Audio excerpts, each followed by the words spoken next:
Well, here we are then. Yes, it's late at night. And we are live here on ChinnyVision. Hello, it's a late night stream. And yeah, here we all are having fun. Thanks for tuning in. There's quite a few people on, 30 people. Anyway, we're here to talk about... no, actually we're here to talk about floppy disks.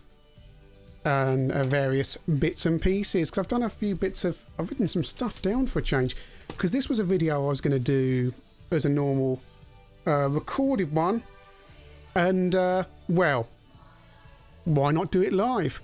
So we've got Jonathan Holton, Panther UK, Andrew Shaw, Stromberg, Thornton, and Rod is in. I'm watching this on a really tiny little screen, so it's very difficult. I'm kind of... Brendan Alford, Pete Prodge is working on his diet. And you've got a ChinnyVision pen. Yeah, there's a ChinnyVision pen here as well on my phone. If you see me tweeting, this is a very confined space. Let's cut Maywood. There we go. That's a good trick, isn't it? So I hope everyone's well. We're not going to refer to the event, but do remain indoors. And yeah, floppy disks. We all use them. Well, some people had cassettes, and you use that on your Commodore 64. You probably only ever had cassettes on your Commodore 64 if you're in the UK. If you're in Europe or the USA, you may have had a floppy drive. If you had an Amstrad, you may have had a 464, you may have had a 664, 6128, in which case you probably still got your budget games on cassette. But, well, what are floppy disks for? Oh, let's get the first one commercially available out. It's 8 inches. Good job it is late at night. Let's put Maywood over there. Look at that. Look at that. That is an 8-inch floppy disk. Introduced in 1972 by IBM. I don't know which type this is. It's a little bit dusty. It's been on the shelf. Whether it's single-sided, double-sided, single density, double density. They started out at 242K as a maximum capacity. I assume that would have been single-sided. I don't know. I really don't know. And by the end, they actually held 1.2 megabytes, and that would have been double density, 80 track and double-sided. Although, note for Amstrad users, you don't flip these ones over. We'll come to 3-inch discs. With 5-inch and 3.5-inch discs, of course, they just go in like that, unlike in your Amstrad, where I can't get that one out. You pop it in and flip it over. And that's because, of course, the Amstrad disk drives were single head. That's what 3-inch disk drives were designed to save money by not having two heads, so you just flip the discs over. It was designed to make them cheaper, but more on that later. So there's a 3.5-inch disc there. And if you can't, I'm trying to see, Podge got censored for some reason. I can't see there. Bet it's something. I haven't consciously censored bad words, but apparently this thing does it. And the screen's so small over there. I mean, the screen is smaller than this. It's that high, basically. It's that high and a bit wider, so it's quite hard to read the comments. Hello, Geigerpunk. Lord Sugar's face on 8-inch floppy. It's flexible. Yes, you've got to be careful with these because these are bent very easy. Quite more robust than you'd think, though. Look at that magnetic media on the inside, how big it is. Now, I looked at some prices, and I couldn't find the 1970s prices for these, but for a pack of 10 single-sided, single-density 8-inch discs in 1983, the cost would have been £20. And if you wanted double-density, double-sided, you paid £31 for one of those. And they were very, very common in CPM systems. And they are compatible with 5.25-inch discs. That's why they look so similar as well. The 5.25-inch disc is scaled down version of this. And the 5.25-inch disc, this was introduced in 1972. And the 5.25-inch disc, which I've got some pirated Commodore 64 games with no disc to play on them. That's a 5.25-inch disc, so you can see the different sizes there. and these came out in 1978. And I hope the image quality is okay and the sound's okay. I'm looking at my PPMs, the sound looks fine. Max screaming over the other side of the room. It's quite difficult doing this kind of thing. Hello to Jason and Weekend Lollygagger, and I've said hello to Geigerpunk, but hello down to Wales again. Why not? So that's a 5¼ inch disc, and this is the Commodore one. Commodore introduced their version in I've written down 1972. That's wrong. I think I mean 1982. Possibly that seems wrong, but the Commodore version was. Oh, I see what I've done. Commodore versions of this formatted to 172.5K originally, and these actually formatted to 360. So that's 180K per side. 1983 price for these, £19.70 for single-sided 40-track, £36 for double-density 80-track, and that reduces down from £19 for the 40 to £16 in 1986, and from £36 in 1983 to £25 for the double-sided double-density discs. So, yeah, I mean, that's the one you probably first came across, whether it was in a PC or a Commodore 64 or other systems. And this is my mate's pirated games that I got when I got his Commodore 64 on disk drive. But I long since this drive has ceased to work, I had no space for it, and I sold it to a guy in Poland who wanted it more than I did. These are Dyson discs, remember those? 100% surface testing, advanced burnishing, exclusive DY lubricant. Auto load certification. Right, these are one-sided double-density soft-sectored 48-track discs. That's going to be 40 track, isn't it? Because 48 is going to be the extra tracks on the disc that they use for other things. So yeah, that's one-sided double-density. You had to get the right discs for your drive. That was the thing. You had to get the right ones. There's no point sticking in the wrong. You could format backwards. You could put a double density, I think, in double-sided and use it in a single-sided drive, but not the other way around. You put a cheap disc into one of the expensive disc drives, it wouldn't work. Hello, Matthew, Jonathan Holt, and Michael Jensen. I can't see that text, very small. And Panther UK lubricated floppies. Ooh, suits you, sir. So, you know why we're all here, don't you? You know what we're going to be talking about quite a lot. Geigerpunk's going to just tune out. Of course, we're here to talk about the 3-inch disc. And here's some 3-inch discs. I made a video on these, and I never put it out, which is why I'm doing this live now. And that knocked one out of there. That's a Max L disc. Right, I'm going to try and get this out of here while I'm talking to you. That is really stuck. That is really... Is that shrunk? Can cardboard shrink? Ow.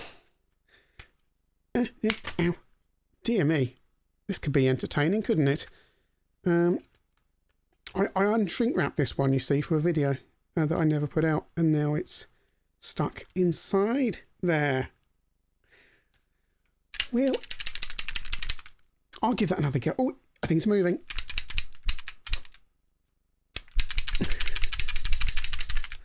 Yeah, right, okay. 3-inch disc was invented in 1982. And apparently the original version is formatted to 125K, but Amstrad owners will know you get 178K per side on these single density discs. Double density available for the PCW. Turned out they weren't any different to the standard ones, but hey ho, Amstrad just doing a bit of clever marketing. Blue labels, same discs, so you can format these apparently to 360K a side.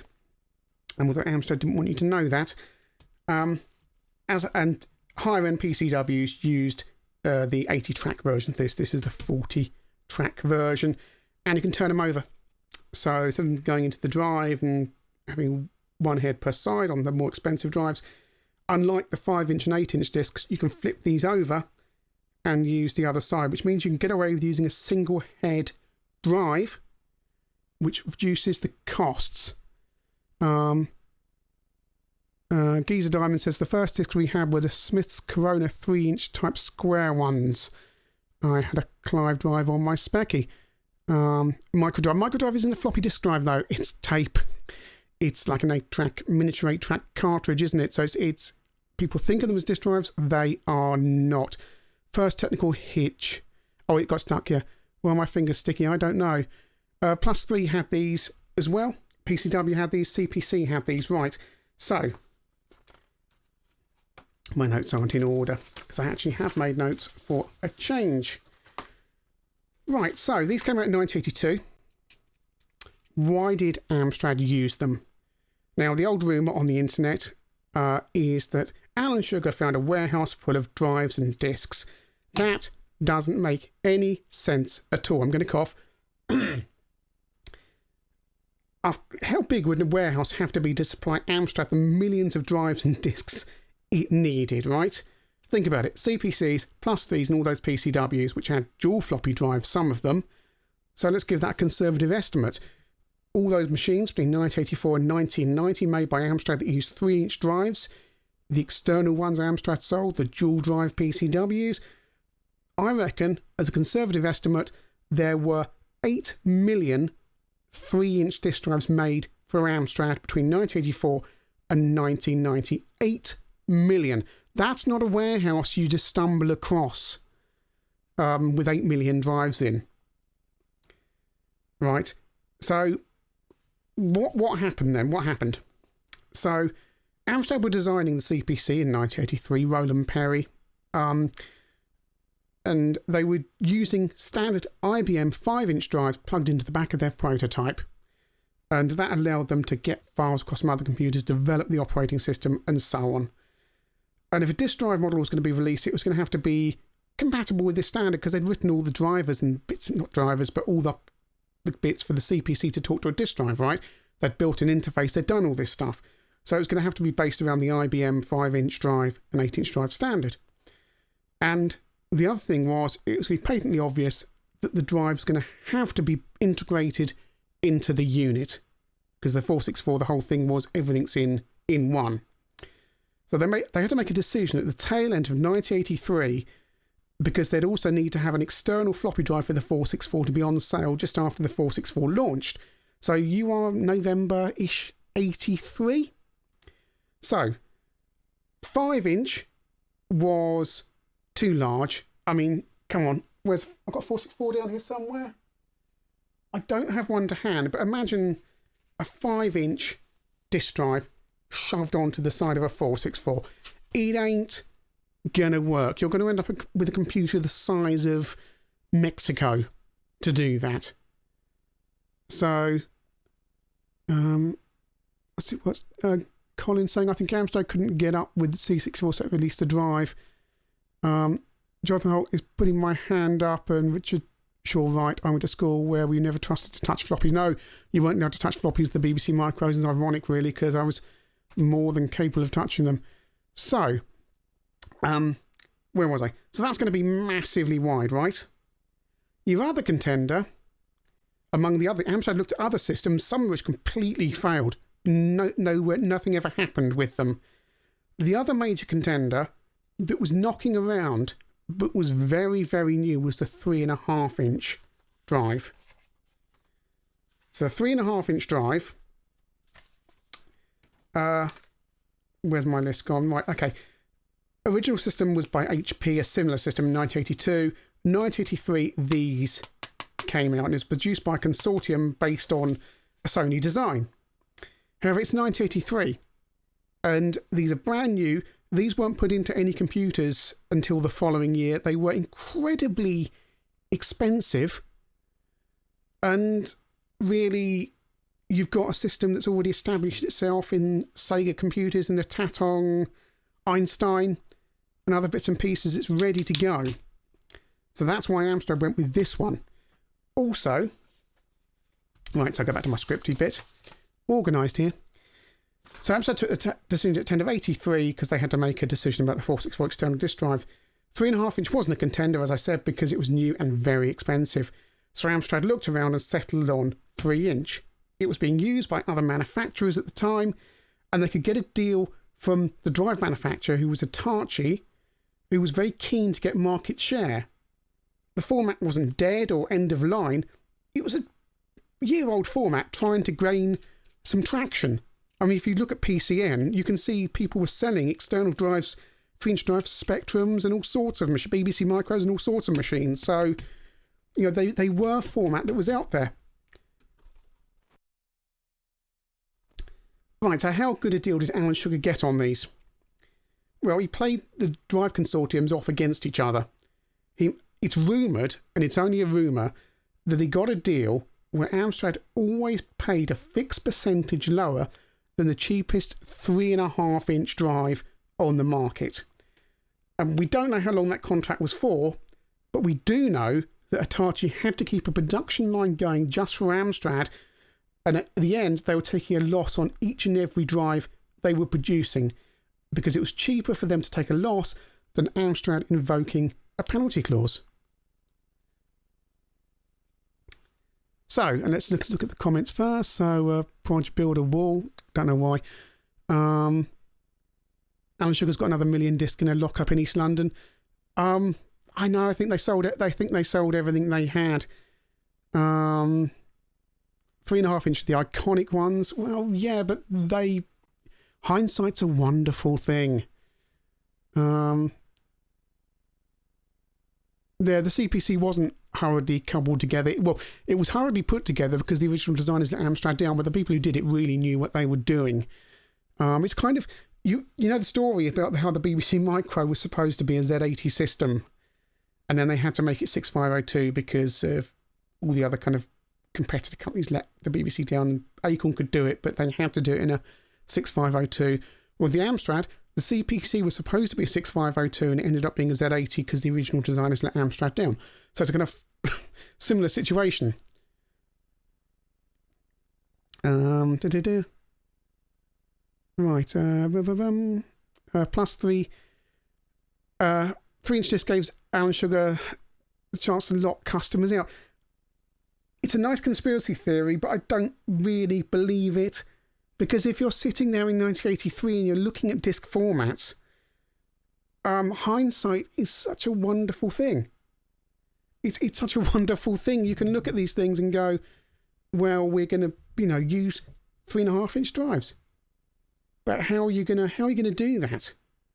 You can't afford them. Apple were the first people to get these in 1984 for the Mac. Amstrad needed these get them into production in 1983, and these were going to cost far more. So you go with those, or you go with 5-inch and have a computer that's incredibly wide. I believe they evaluated other formats. The problem was that none of them were viable. And we know that because some of them are so obscure that they're not even noted down anymore. I think I have a feeling that Roland Perry said they were evaluating some 2.5-inch system from Japan, which I can't find any record of. It must have been something in development, and clearly they decided not to do it. So they were looking at different systems. So it wasn't a question of locking people out. For anyone not new, these could have been as successful as these. No one knew the Amiga. You're 2 years before the Amiga and ST. You're a year before the Mac. You don't know. You're weighing up these two systems. This one's vastly more expensive and this one's been around a bit longer, and you're getting a better deal on. It's VHS versus Betamax. Which one do you pick? Who knows? One of them's more expensive, one of them's cheaper. One of them's better quality, one of them's lower quality. What one do you go for? It's, hindsight is a wonderful thing. Yes, 180k per side, or you can get the double density that doubles it to 360 per side. 3-inch disc drives discs are designed to be able to be posted through the Japanese postal system, by the way. That was the design specs. They can be put in their cases and they'll be robust enough. That will not. That bends.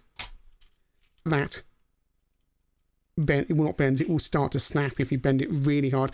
These are very, very robust. That shutter there, robust. Big old Write Protect thing there. They're very robust. So I'm going to look at some games. I love these. These are Amsoft titles. Actually, no, not all Amsoft titles. This is how all 3-inch disc drive games should have come out, and they didn't. Look at these. Look at them. Dual case. Instructions in there. Disc. Everything inside. Imagine a shelf. How much? If more of these came out, imagine how many collectors would have these on shelves like that, because they'd be so collectible. They're just so much more tidy than big box cases. The Amsoft ones, and you can see underneath the disc drive, the labels there. This is an Amsoft game. Underneath, they've got the Amsoft disc logo. If you see there. Exactly the same. And they're so nice. And these Amsoft games are quite collectible, actually. This is my original copy of Sorcery Plus. These go for 50 quid. It's got all my saved games on them, on this one. That's my copy. Well worn, but no one's getting it. But they're lovely. Imagine a shelf full of jewel cases like that with all your Amstrad games in them. That would be brilliant, but no, we had to have cardboard boxes that get damaged and all the rest of it. And also the proper Amsoft ones, so I'm getting nerdy now, they're made of that softer kind of thicker plastic. They say made in Japan at the back, and they're quite, I mean, these are scratched up because they're old, but they are actually quite sturdy. Yeah, that's why these are designed. These are designed to just go through the Japanese postal system, all nice and, never did one for these. These are designed to be in jewel cases, and you can post them. The idea was you could sellotape up the top, and put an address label on there, and pop it in. And that would go through as a standard letter in Japan. That was the whole design brief of these. It was to get, before data connections between companies, you could just put all your data on a disc, tape it up, stick a label on, in the post, done. And that's pretty neat, I think. And later you get these stupid paper cases that don't come. I wanted to get this Maxell discount. Why are you not coming out? I wanted to go through the differences between discs. So, this is a genuine Amsoft disc. I know that. It would have come in a jewel case originally that said, like this one, made in Japan. There. The markings there and there. You can see on all of them. All the same. These are Panasonic made, by the way. You can tell, always made in Japan. Always got these again, with age, you don't realise it, expensive feeling plastic. Very, very tough. Tougher than a cassette case. It's much tougher and more flexible than a cassette case. Made in Japan. And it will have this pattern on it. Right? And the A and B things are moulded in there. Like that. And it would also say made in Japan on the B side only. On side 2. I've never worked out why it says B there and 2 there, but hey. Amsoft logo for single head drive, compact floppy disk, because compact floppy was a consortium between TIAC, Panasonic and Hitachi and possibly another company. So if you get an Amstrad, you may have a Hitachi drive. I believe you could also get a TIAC and Panasonic ones as well, but they usually Hitachi. But some people say that 3-inch discs are unreliable. Were they using any Japanese systems? Stromberg says, yes, the Tatung, Einstein and the Sega computer. And let's have a drink for a second. I've got wine, but I've got it in here because I don't allow uncovered cups in the studio. Right. So has everyone bored to tears yet? Because it's going to get more boring. Back Office Show sent me these a while back because he was puzzled by them. It's a pack of Amsoft CF2 compact floppy disks, 10 pieces. Barcode stuck on the side. Amsoft is a registered trademark of Amstrad PLC, no address. 10 3-inch CF2 compact floppy disks spelt with a K, not C. Amstrad disks are always spelt with a C. Amstrad and Acorn were in agreement on this. In the UK, floppy disks were supposed to be spelt with C. So Amstrad also put C on their computers in their manuals on the disks. So we've got a box here. Compact floppy disk. On the side, floppy disks with a K. Okay. Open them up. And take a disc out. Now, first thing I'm not noticing here is there's no label on the discs. And Amstrad discs always came, as far as I know, with the labels on them. So there we go. There's a disc out of this pack of 10. They are all the same. We do have labels on the inside. There's some labels. That's peculiar. They don't look the same. And suddenly we've gone to A and B. Why would that be? So different labels. And you're sticking them on yourself, which Amstrad did sell packs like this in later years. But because they dropped the dual cases due to cost. But yeah, let's carry on here with these discs. So the pattern looks ostensibly the same, but if you start measuring it, there are more. That grid is very, very slightly finer than that one. We're on the B side. We have no Made in Japan logo on the disc on the right hand side. No Made in Japan logo. And a different, very slightly different grid. You'll also notice something else odd going on.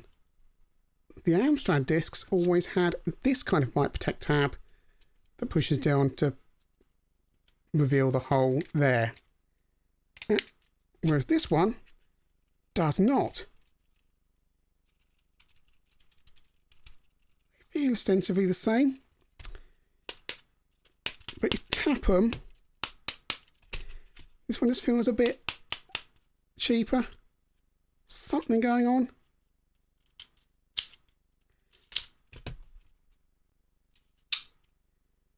Far nicer mechanism on this one. Much better spring. There's something cheap and nasty about this. It just doesn't. Alright, ladies and gentlemen, what do we think we have here on the right? I think these are bootleg discs. I think these are copied Amstrad discs. And you might say, why would anyone bother to do that? And the answer is cost. Because if you had a factory in China or somewhere that could, and Italy, apparently, that could knock out floppy disks, why wouldn't you use, because it's the same material on the inside, right? That stuff. So now, if you can produce that material, you can produce the stuff in there. I've dropped a 5-inch disc on the ground. These are bootleg. I'm absolutely convinced of it. I'd heard about bootleg 3-inch floppy disks. I'd heard about people buying them and complaining they'd lost data, which always seemed odd. Because I know these Amstrad ones and the Panasonic ones and the Maxell ones, like these, which I can't show, which have a smooth surface. Oh, for God's sake, will you come out?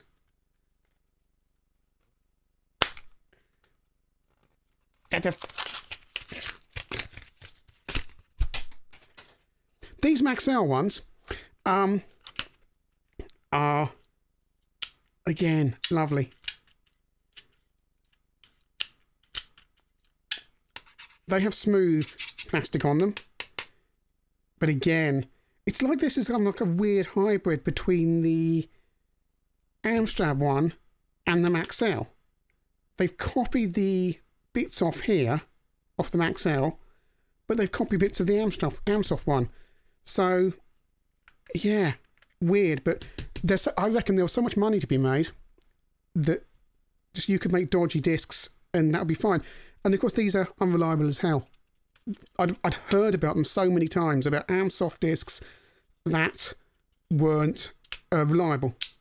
But I never thought I'd actually have 10 in my hand. And thanks to the back office show for sending them to me, because it proves they do exist. These are not made by Amstrad. They're not made in Japan, or Panasonic rather. They are somebody somewhere making a quick buck to flog these to computer dealers and market stalls. So people would think they are Amsoft ones and would pay the £3 a disc that you get for a premium floppy disk. So yeah, that's what you need to look out for with these. And you can tell, I mean, even the metal is so cheap in there. It's so much further back. I'm like a nerd about this stuff all day, but everything about the disc, this disc is cheap. To the untrained eye, you really wouldn't know, and that's what they're relying on. But actually, as soon as you know, and I'm not an expert, you just spot the... You know, Amstrad aren't going to make up another... Or Panasonic aren't going to make up another load of moulds, are they? With made in Japan on them. And they're not... Yeah, it's odd. So, the other thing is, there is another rumour as well that Amstrad actually... sold off the rights and let somebody else make them after it wasn't profitable for them to do it themselves anymore. But even if you were going to do that, wouldn't you do a better job? It's weird. I think these are just knockoffs. So, if we're going to talk about these discs and these problems, Amsoft discs, if you're buying discs today, you want genuine Amsoft with the Made in Japan logos on them, so you know that's the way to know. Made in Japan. You don't have to worry about the rest of it. It says Made in Japan on the back. That's fine. Maxell, they're good. Good discs. These are available for years as well. It will say CF2D there on there. And the CF logo on there. Avoid Dixon's brand. They were to be avoided at all costs, according to one Amstrad CPC expert. The poor quality Amsoft discs, and these are the copies. It says, these discs usually come with an Amsoft label. They're cheap copies and should be avoided at all costs. The discs tend to corrupt very quickly or just fall to pieces. Also avoid WizDisc, which I've never seen. A test of six discs from 10 revealed most of them will not format. And Disc Express discs that were sold on the high street are also to be avoided at all costs. And apparently there's a lookalike Maxell knocking around that is poor quality and jams in the drives. And you can tell, according to this document I have here, they are Maxell copies because they don't have a serial number on the B side. This one, see serial number there, if you can see it on my webcam, FO68C25. So that's how you avoid copied Maxell discs. So in short, Made in Japan on your Amsoft discs, you'll be fine, and a serial number on your Maxell discs. Ignore everything else. So prices for I'm going to have another drink. Let's see the comments. I'm going to have a drink and see the comments. I'm just wittering. I can't see the comments. Right. Woolies. Miss Woolies. I wrote a program about Dixon's. Andrew Shaw wrote a program about everything. He coded the version of Stormbringer for the ST, which one day I'm going to review. Pick and mix budget games. Wilco's Powerland's the next thing, best thing to Woolies now, surely. And B&M bargains, I think, as well. I miss boot selling games. So you get what you pay for in terms of quality. Well, it's like anything, really. Even with 5-inch, you could get dodgy discs. It's just on the Amstrad, there's like 3-4 manufacturers, and if the pirates know they can make something with an Amsoft or Maxell logo on and flog them, then that's what's going to happen, isn't it? There were all sorts of rumours knocking around in the CPC community and back in the day, especially towards the end, about dodgy discs from Italy. Oh, there's one I've mentioned here. Always avoid. There's a disc manufacturer in Italy who made 3-inch discs, and I don't have one, but they had little squares on them with circles inside them in a pattern. Avoid at all costs. They're rubbish. So what was the price of 3-inch discs? People always complained about them. So in 1986, you would pay £39.95 for 10, or Evesham Micros would sell them to you at £4.25 each. Although IDS Computer Supply said they had them for 30 quid, so didn't say what brand. By 1992, you could get 10 for £19.95. So let's compare that to 1986 for 3.5-inch discs. So 1986, you get Data Life 3.5-inch double-sided discs, £49.50 for 10, compared to the 3-inch discs for £30. Sorry, £40. So one of those in 1986 was £10 a box for 10, cheaper than 3.5-inch. Again, that quickly changes, but we've got to get this kind of picture of how much media cost, how much the drives cost when Amstrad were making decisions. And I got those costs out of an Amstrad computer user issue, so you may get better prices, but that was the same issue and the same disc seller advertising both 3 and 3.5-inch. So 1986, $39.95 for 10 from the same retailer as lost it again, £49.50 for 10 double-sided.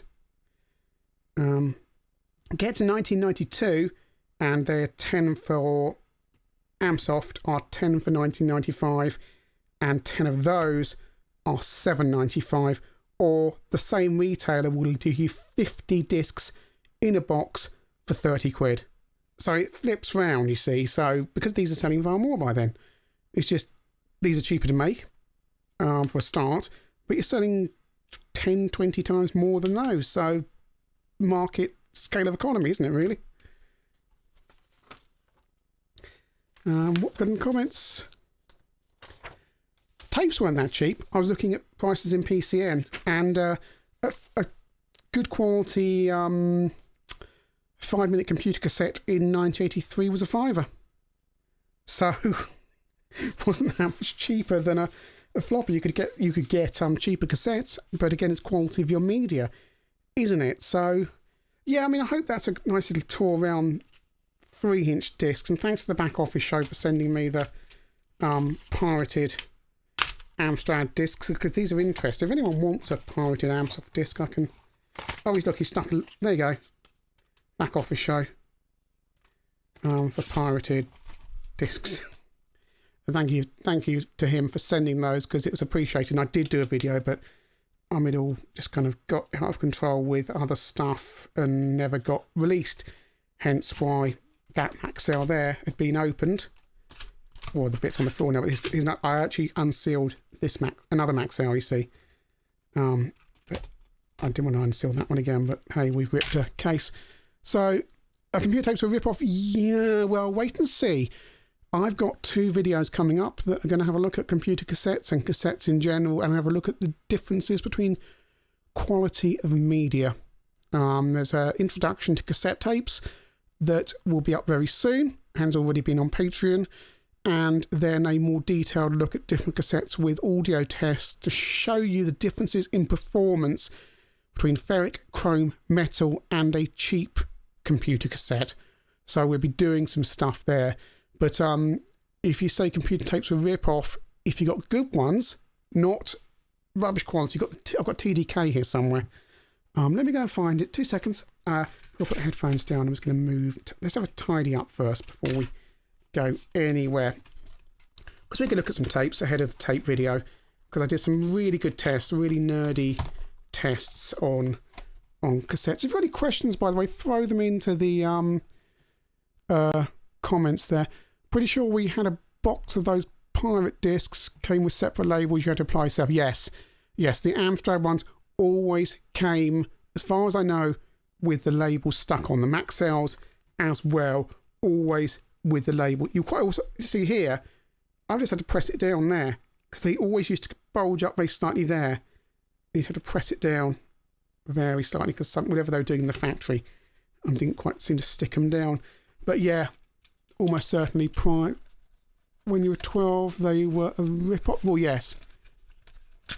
Nero Heaven, Curry C15 tapes a bit rubbish. Boots ones are really good. Cassette Comeback, who's got an excellent channel, was talking about Boots cassettes in general, and they were made by, all of the Boots cassettes were made by a very good Swiss manufacturer.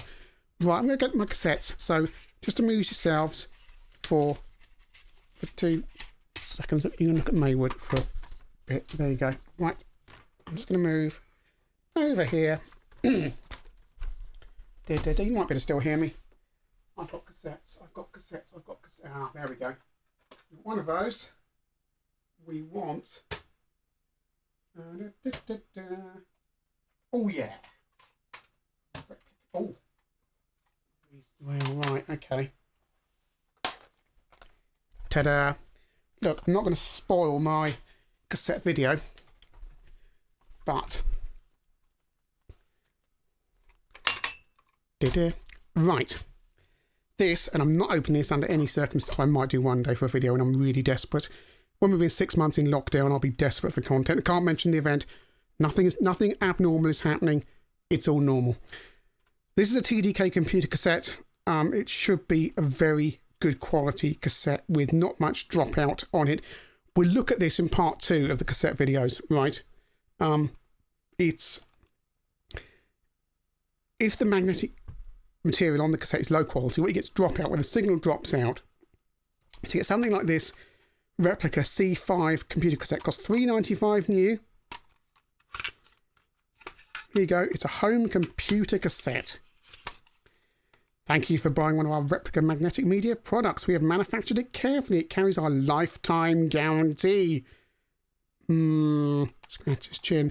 Covering manufacturing faults and material defects. Please do help its operative life by storing it carefully, blah, blah, blah.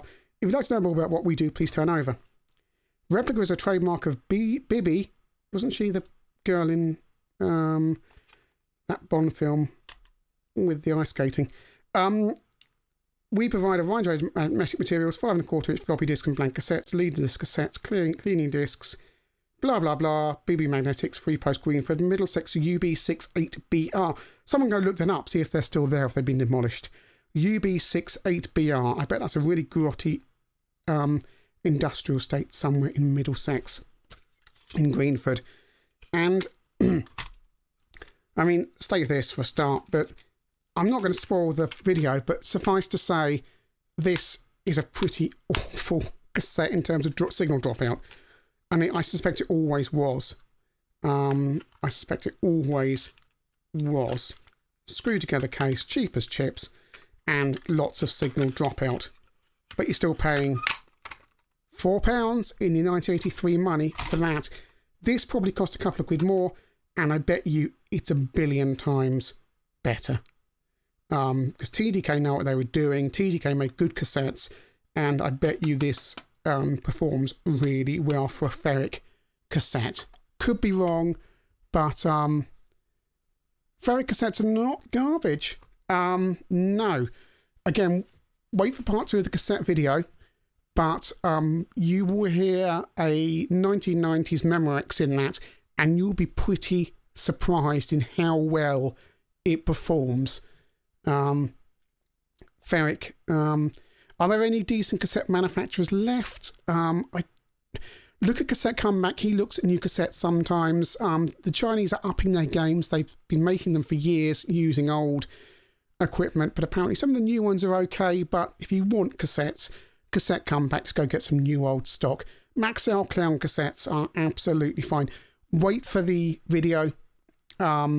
But you will actually be very surprised at the performance of the Maxell. Was it Memorex or was it Maxell? So I'm going to have to look now. You've made me get up again. Right. Where's my clown cassette? It's a Memorex. Memorex DBS one. Right. Look, you will use those in the 90s, right? And the late 80s. And you probably thought they were rubbish. You probably pirated your games on twin cassette decks onto these, because Woolworths sold these in 5 packs. And I can tell you, this is a really good cassette. It's a really, really good cassette. You'll be surprised when I do the audio tests how well it performs. It's got no right to perform as well as it does. Memorex really knew their stuff, and you could look at that and think, oh, it looks really dated, and it's an old cassette. That is actually for your mixtape in your personal stereo. For your mixtape in your personal stereo, that is fine. It's not precision chrome or metal or anything like that, but actually, you know what? It is far better than it has any right to be. And I've got this as well, which I can open another time. Amstrad. Don't know who these are made by. Amstrad would have got these made by someone as a ferric. Perfect combination of good quality, high performance, and affordability. I reckon these were made by the same people who made Bush cassettes. I'm just looking at some of these bits on the back here. I think, and they were good cassettes as well that Woolworths sold. And the cassette comeback. I was in the early 2000s buying lots and lots of Sky branded cassettes from Woolworths to tape off-air radio stuff that we were doing because they were cheap and they sounded good. And Cassette Comeback's been looking at those recently and said, you know what, they're absolutely fantastic tapes. And I agree, 20 years on, those cassettes are absolutely brilliant, and I paid next to nothing for them. We're getting nerdy. Someone copied Kickoff 2 for me on one of those, and I had to act like I was grateful. But I hated Kickoff 2. No, it's a pretty terrible game on the 8-bits. Fisher Price branded tapes. Yes, my sister had one of those. Used to work at SA Garage. We were allowed to have Tiger tokens if customers gave them to us, but took them anyway. Kept me in TDK tape for several years. Media is discs, tapes. You get what you pay for. You may find something with cassettes that's a good quality thing, like Bush, for example, because they turn out. It was Strand. That's it. Strand are the company who made nearly all the stuff that went into Woolworths, aside from the big names like Memorex, and they'd make Bush. They'd make BBC branded cassettes and videotapes, and Sky branded and so on. And I reckon this is probably a Strand, this Amstrad one. They would just, you'd say to them, well, I think Strand would come to you and say, could we put your logo on our cassettes? And you go, yeah, whatever. And therefore you end up with Amstrad cassettes. Amstrad probably got paid 5p per cassette to have their logo on them, and Strand are quite happy. And all Strand stuff seems to be very good, but I never saw a dedicated actual Strand videotape or audio cassette. It always seemed to be someone else's name on their tapes, and always seemed to be sold through Woolworths and places like that. So, I used to love those Memorex tapes. The new Memorex URs I got from Texaco aren't as good as the old Memorex. They're not terrible. They're not proper Memorex.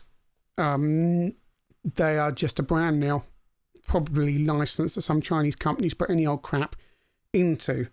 Back when Memorex were making these, I think Cassette Comeback said there were 2 companies making these tapes of Memorex, and you can tell by the types of spools they've got, but they're both very good, basically. And because go and watch Cassette Comeback, it goes into absurd detail about this stuff. And, the cassette videos are coming up, so have a look at those. But Amstrad tapes, yeah. Right, what else we got on the comments there? BASF stuff was good. BASF had their own factories. They're a chemical company. They made nice stuff. And they, did all sorts of cool things. So it's worth... Their stuff's always good. And, of course, all your Mastertronic games are... Is it... Mastertronic started printing duplicated onto BASF cassettes about 87, didn't they, as I recall? Because that thing, right? You've got some cassettes. Here's a cassette. Indoor soccer. Alternative. I was reading the edition of Amstrad Action where they showed the alternative duplicator machine in their warehouse, because if you're Mastertronic, you went to Ablex or someone and got them to put your duplicate your cassettes for you using their state-of-the-art equipment, onto high quality BASF cassettes to reduce your returns. Or if your alternative, you just knocked it up in your warehouse and then, look, here's an alternative cassette where the label actually hasn't fallen off, because they used to duplicate onto these horrible cheap cassettes in their own warehouse in Pontefract, and the tape quality is so cheap. I mean, you can tell, even just here, you can see how the lead tape just curls up in a way good quality cassettes just don't. Put it forward onto the cassette. Tape itself, and the tape's paper thin. I can see through that. Oh, absolute garbage. Absolute rubbish. So thin you can see through. I mean, this has survived in loads. Right, so that's something. But absolute crap, because Alternative were just loading up their tapes with absolute rubbish. And I bet you if I got a Mastertronic game out, I don't know if I've got one here. Let me see what I've got. Fly Spy, I can see Fly Spy. I'm in my work office.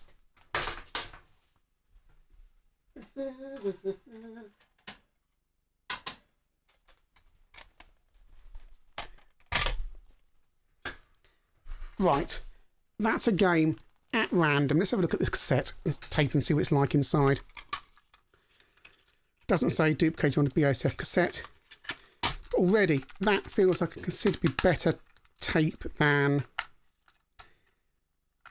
no curling up.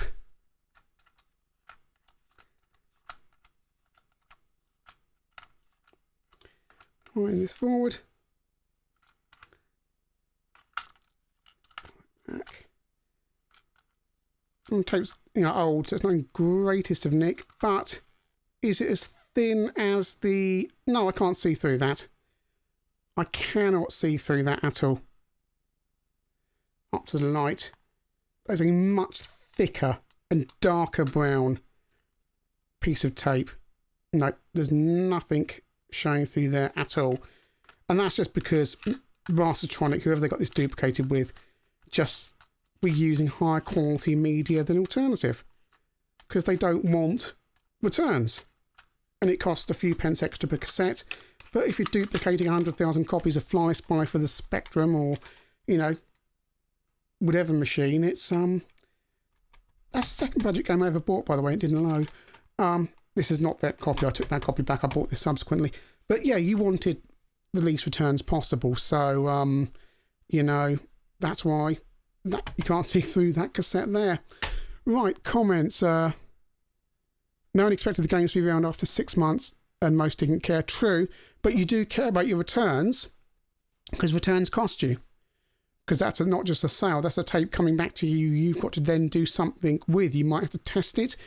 And on top of piracy and other problems, you just don't want those issues. Because Alternative games were dodgy as hell to load sometimes. Have another drink. You don't want any losses.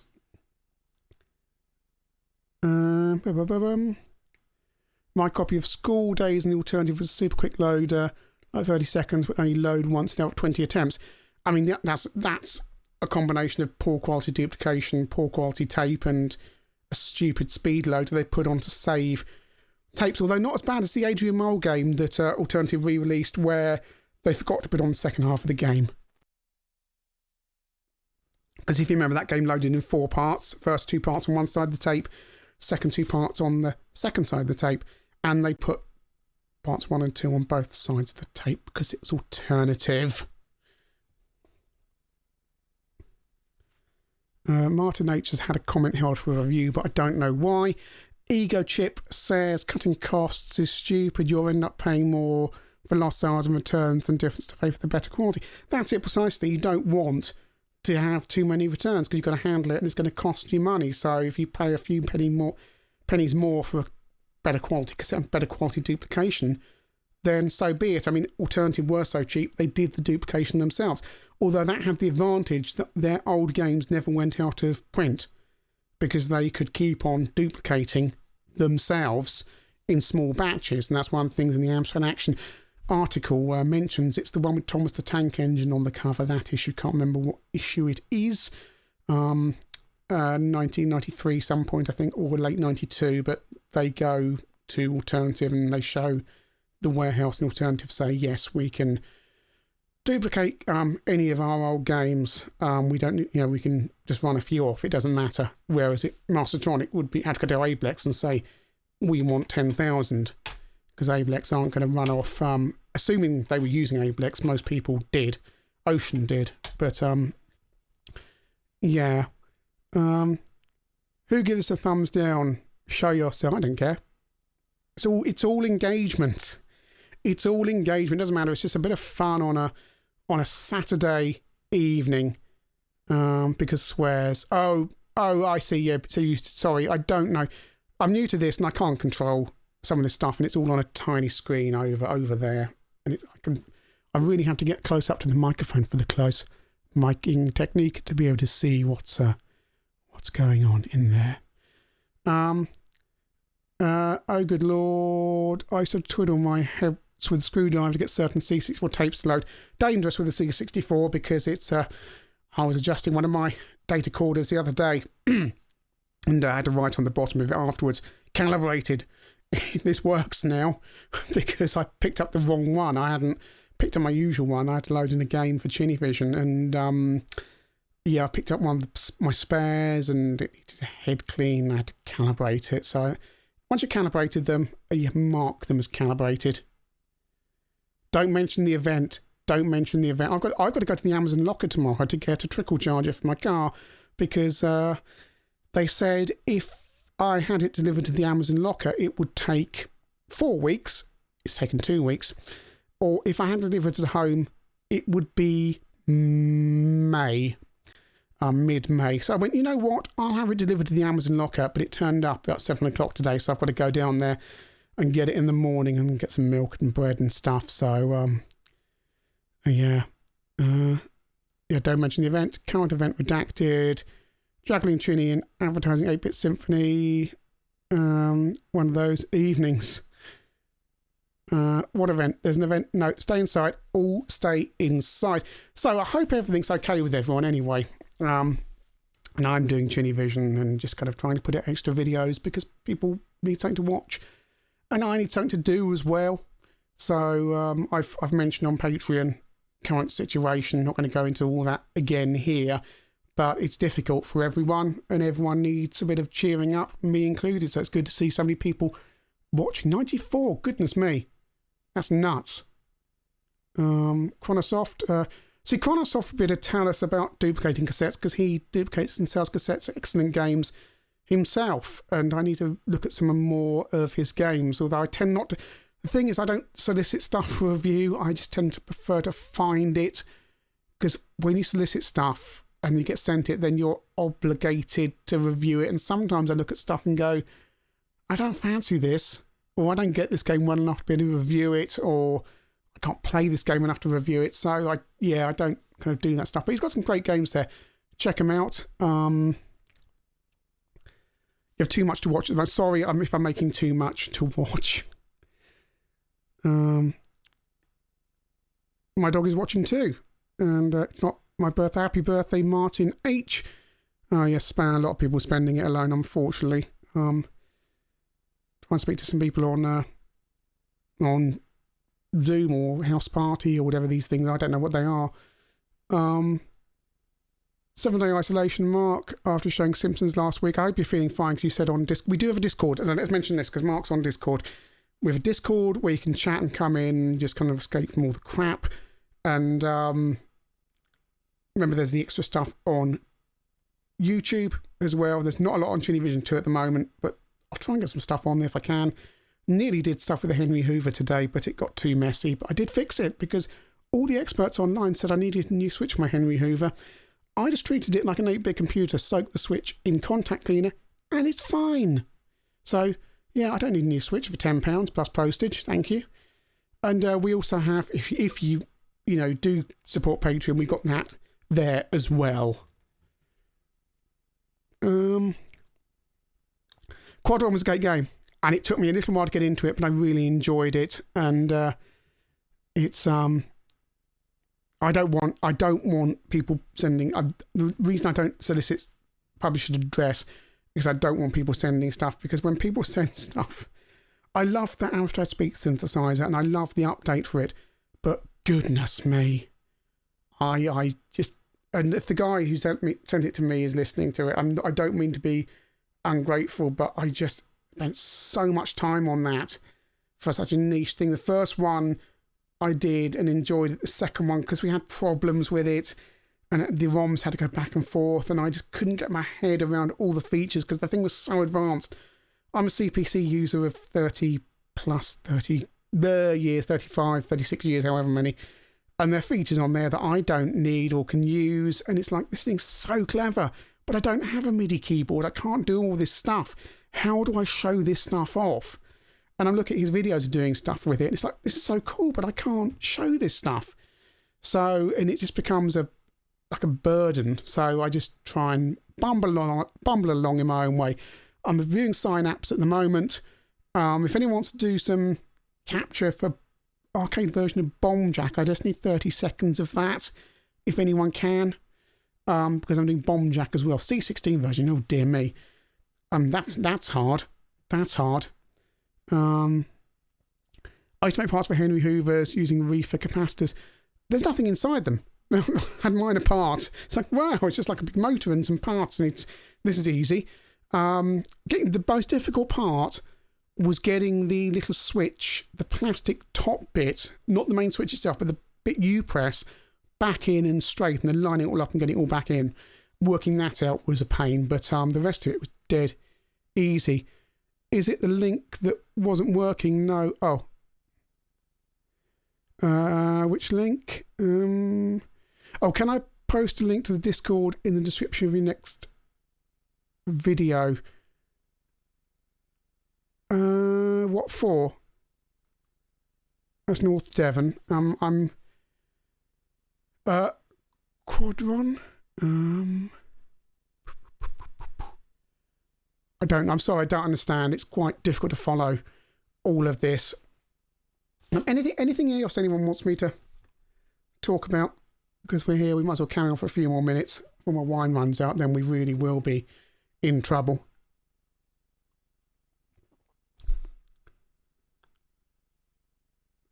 I tried to link to Discord, but it was blocked. I don't... Oh, on here, sorry.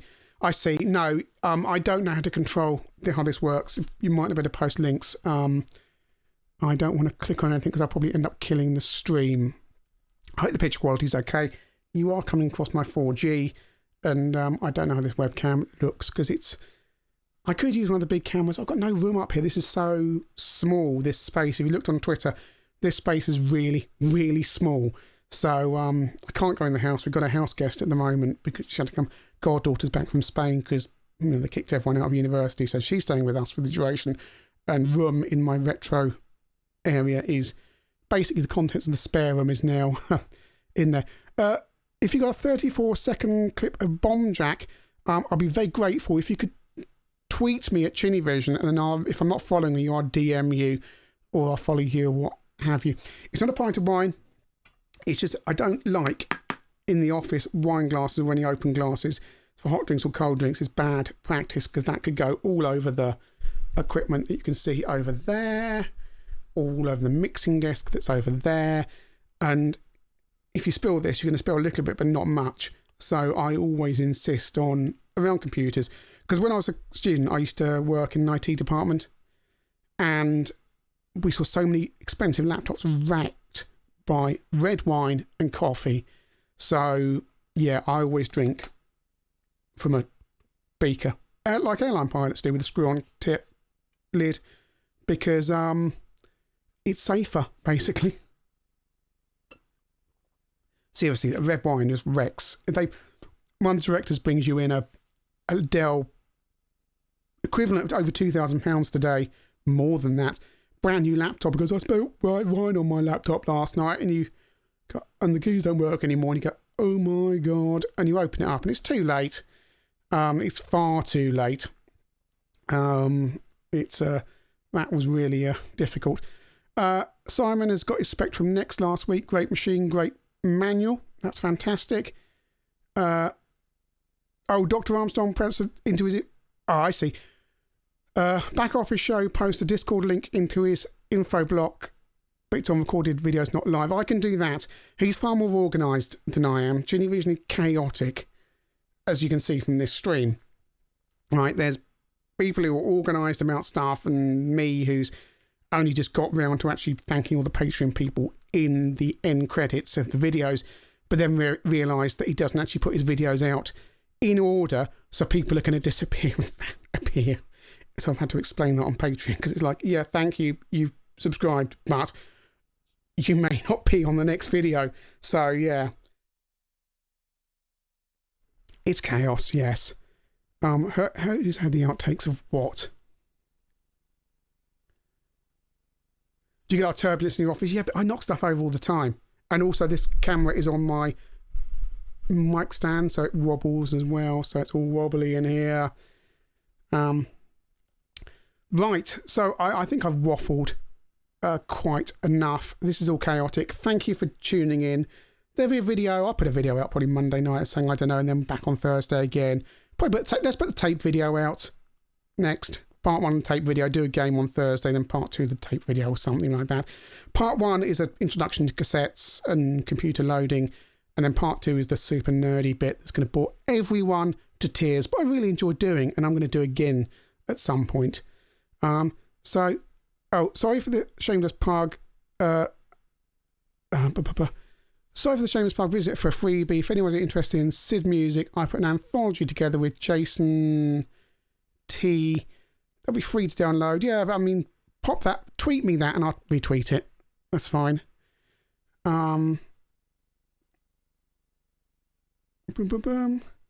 Right, okay. Thank you for that. And the Discord link I will put on Twitter very, very shortly. Thank you for tuning in, and I'm off now. And oh, look, I could do this. I could do this. Where's that? Is that playing? Are you playing? Oh, the sound needs... Right, I'm going to whistle for a little bit, and then we're going to... I was going to... No, the network connection's gone down. Right. Well, I was going to play out some music, but we're not. So thank you for tuning in, and speak to you soon. There's Maywood. Ta-ra!